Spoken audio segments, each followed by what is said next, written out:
Hello, I'm Jasma. Let's make white sesame macadamia nut snow skin mooncakes with a pastel marbled exterior. For those who are unfamiliar, snow skin mooncakes is a variation of the traditional mooncake, which is a Chinese dessert eaten on the Mid-Autumn Festival, also known as the Moon Festival. Instead of being baked with a pastry crust, snow skin mooncakes resemble mochi and has a chewy and glutinous exterior. I've made many snow skin mooncakes before, so go check out my mooncake playlist for other flavors. So to start, make the snow skin. You know the drill, just in a bowl, mix together all of the snow skin ingredients. Once the batter is smooth, I like to pass it through a sieve just to get rid of any lumps.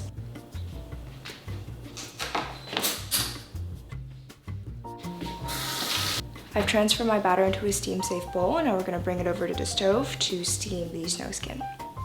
I have a pot of boiling water ready to go. Place the snow skin in the pot slightly off-center, and then place the lid on a slant so the condensation doesn't drip into the snow skin. Turn the heat down to medium and allow it to steam for 20 minutes.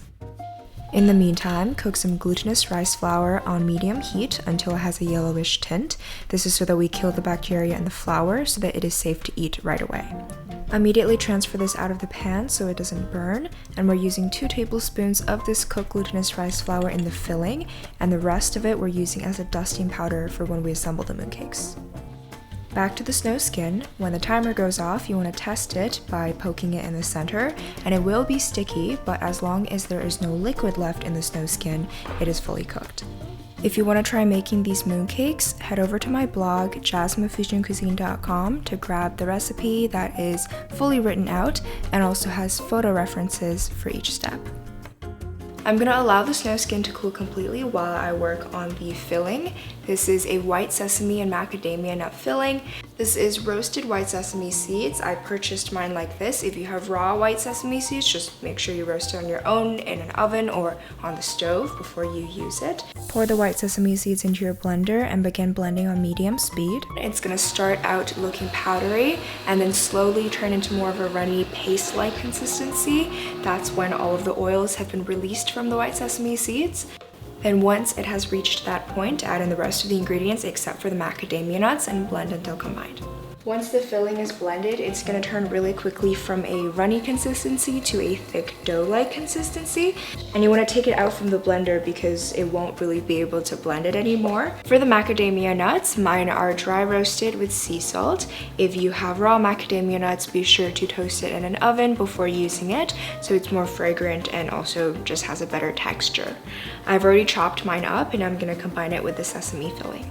If by any chance yours is too dry and crumbly and it doesn't really hold together the way that mine does like a dough, then that probably means that in the very beginning you didn't blend the sesame seeds enough on its own. But at this point it's too late to go fix that. So the way that you can save this batch is add a little bit of water to it and just mix it in until it binds together. I'm making 50-gram mooncakes today, so my skin and filling are both going to be 25 grams each. If you prefer a different skin to filling ratio or you have a different sized mooncake mold, then you can adjust the weight accordingly.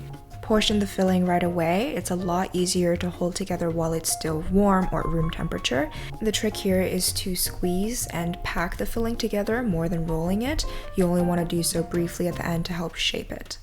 Then just place your filling into the fridge for at least 3 hours to chill. Bringing back the snow skin, which is pretty much cooled now, transfer it onto a sheet of plastic wrap and then use a very durable rubber spatula to knead it until smooth and shiny. This is also where you would knead any separated butter back into the dough. Then I'm dividing this into 4 portions since I'm dyeing my snow skin into different colors. I'm using some natural food coloring, but you can do whatever you want with this. This step is completely optional. I'm going to knead the food coloring into the dough until it is evenly distributed. Then wrap each individual piece of snow skin up with plastic wrap so that it does not dry out during the minimum of 3 hours it needs to spend in the fridge to firm up. When you're ready to assemble these mooncakes, the skin and filling should have chilled long enough for them to be firm and easier to work with. You can also prepare both things the night before. Since I'm making a marbled exterior for these mooncakes, I'm going to portion out the snow skin and get them ready to go so that I can assemble the mooncakes in a very streamlined process.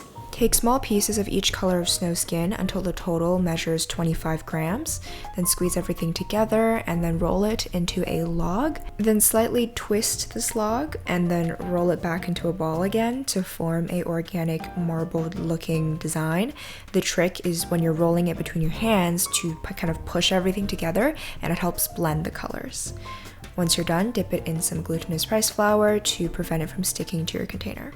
Now to assemble these mooncakes, flatten a piece of snow skin, pick a side that you would like to reveal, and then place the filling on the other side. Then slowly, using your index finger and thumb, push the snow skin around the filling and slowly close it up. You want to make sure that there are no air bubbles between the filling and the snow skin. Once it's sealed, roll it between your hands to really smooth everything out. Then dip it in some cooked glutinous rice flour so that it won't stick to the mooncake mold when we press it later on. Dust off any excess, then roll the piece of mooncake between your hands until it becomes a cylinder so that it can fit inside of your mooncake mold of choice. Firmly press down your mooncake mold so that it stamps the design clearly onto your mooncake, then gently release your final product.